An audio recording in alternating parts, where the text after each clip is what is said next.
Hi, I'm Bev, and this is episode 1 of the Dittmer Knittery podcast. I have some notes, so if you see me looking down, it's because I'm nervous. This is my first podcast, and I'm kind of trying to keep track. So first of all, thank you to anybody who's watching. Thank you to those who encouraged me to do this. And like I said, the name of this podcast is Dittmer Knittery. And you can find me on the internet, on Facebook, Etsy, and Instagram as Dittmer Knittery. Thank you to everybody who's here. Please click like and subscribe. Thank you very much to the fiber community who has encouraged me to do this. I'd like to mention just a few of you who have encouraged me. There's no way I can mention everyone who has encouraged me to do a podcast.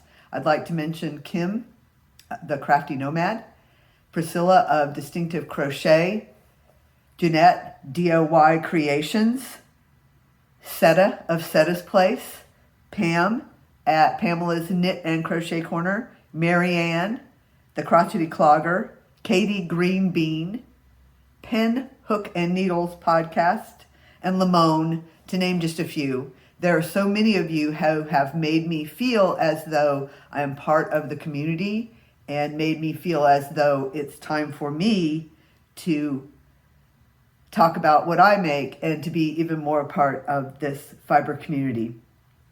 I'm talking to you today from Georgia in the United States. I'm about 50 miles west of Atlanta. I live here in my home by myself, except for I have one cat and one dog, and of course I'll be talking more about them. I have one adult daughter, and I'll be talking more about her in the future too, of course. A few things about me. I'm a maker. Mainly I make bags. I'm very much an introvert, a homebody. I like being by myself, but I also love people. I love my family. I love my friends. I love my fiber community. I just can't say enough about how it feels to be part of community and have loved ones and be part of the larger human community where we can all love each other and be kind to each other. I'm a great reader. I am a lifelong reader. I mostly read fiction novels, but I'll read just about anything. And I write some short stories. To make a living, I'm an accountant. I'll probably talk more about that in the future too. Pardon me.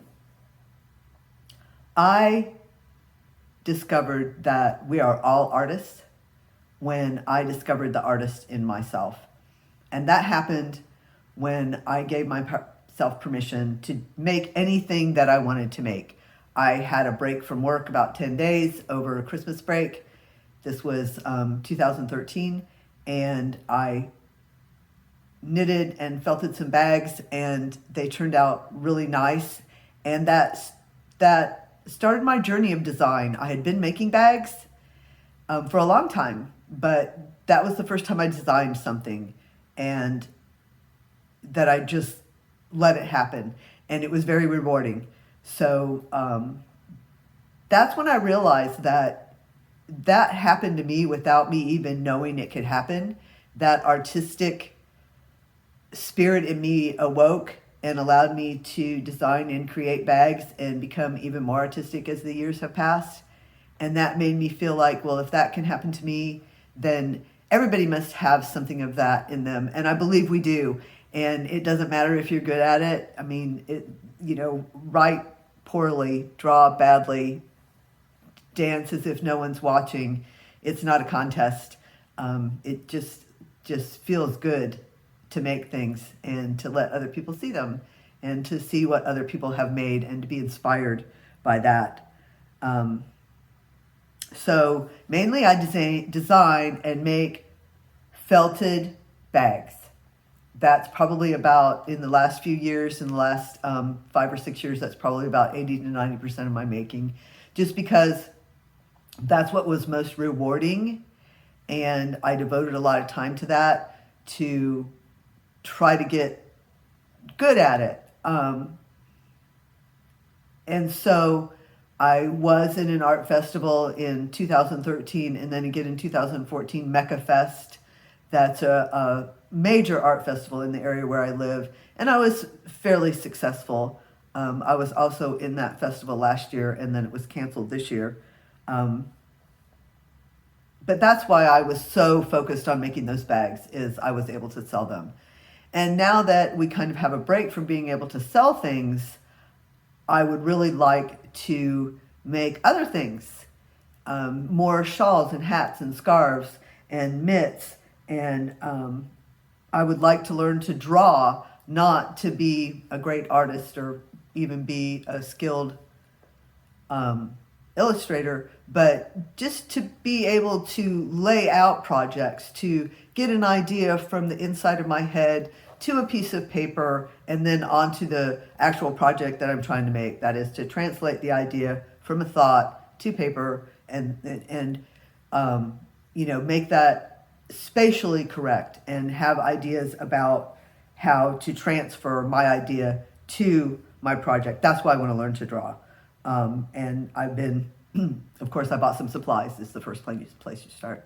And I have been doodling and drawing more than I ever have before. And, when you practice something, you do get a little bit better at it. So that's been rewarding. Mainly, I want to get better at knitting and crocheting.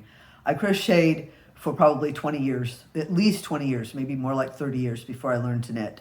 And then I stopped crocheting. And now I'm crocheting again, and I'm finding it extremely rewarding, and I'm finding a lot of support from crocheters, and I think that a lot of you out there who are doing this amazing crochet have raised crochet to the level of art, and I find that extremely rewarding. I want to be, I just can't say enough about the beautiful crochet that I've seen recently. Limon said that even when he was younger, I believe, and I won't quote him exactly, but he said that he recognized the disconnect between crochet and fashion.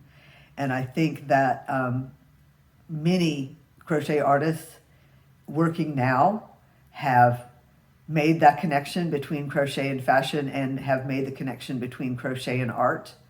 I just find that thrilling. I find knitting thrilling. Just this whole fiber art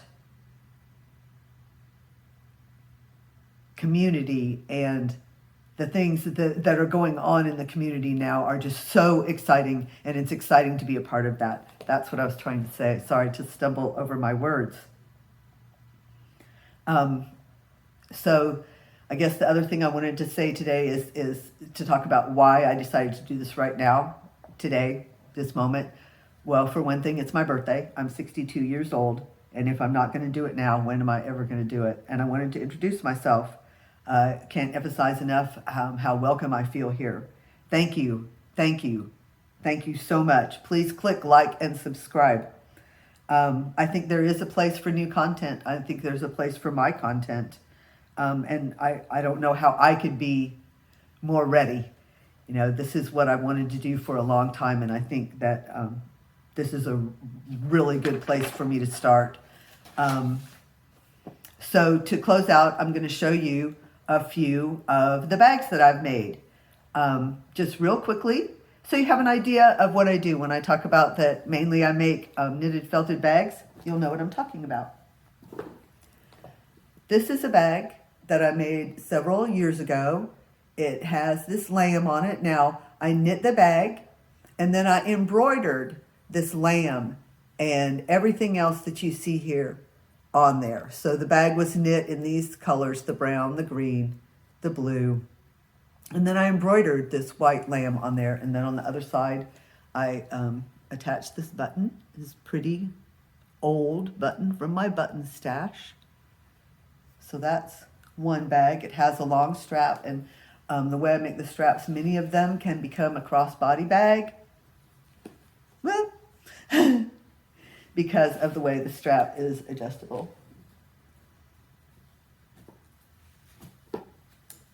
This is another of my bags. This one's pretty recent. That first one was a couple of years old. This one's fairly recent. It's knitted from 100% wool. So in order to felt, it does have to be wool yarn that you knit with. At least 75% wool has been my experience. So this one has a tree needle felted on it. So this was knitted and then felted by hand in hot water by me with hot soapy water in my kitchen sink. And then I added this embellishment of the needle felting of the tree, some leaves, a little red bird. This is another bag that was knitted and hot water felted, and then this embellishment you see is needle felting. There's a button on the other side, needle felting, and that little cat there in the window, that's a button. So this one was really fun.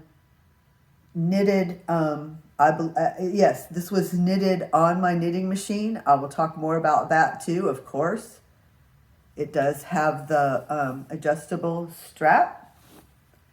And again, all this embellishment is needle felting except for the kitty, that's a button. This last one is pretty recent, and this is, I feel like I called myself to raise my quality a little bit, and I feel like I succeeded here. So this is knitted on the machine with these colors, the brown, the green, the blue. It's plain on the other side. Just plain on that side. And then on this side, I embroidered with yarn. And I'm pretty pleased about how this turned out. This was a lot of fun. It was kind of hard on my hands, and I took a couple of days to do it just so I made sure I didn't hurt my hands, but it was hard to stop because it was really a lot of fun. And then I did something which I don't do very often at all. I lined it. That's just stuffing in there. Sorry about that. I lined it and I put a pocket in it. So I hope to do more of that in the future too. None of those other bags I showed you were lined, and I generally don't line my bags just because I don't like doing it, but I'm getting better at it. So when I practice and I get better at it, then I don't mind doing it. So that's how I'm going to end today. And I'm going to have more podcasts in the future. I hope to be weekly. I might put out a couple of short videos before the week is out, just because this is the first one and I want you to have a little content to watch. And I appreciate everyone who's watching. In the future, of course, I'll be talking about my whips, my FOs, my plans, my arts, my creativity, and I'm going to be talking about other podcasters and what they make and how much I appreciate them and how much I appreciate this fiber arts community. Thank you so much for watching.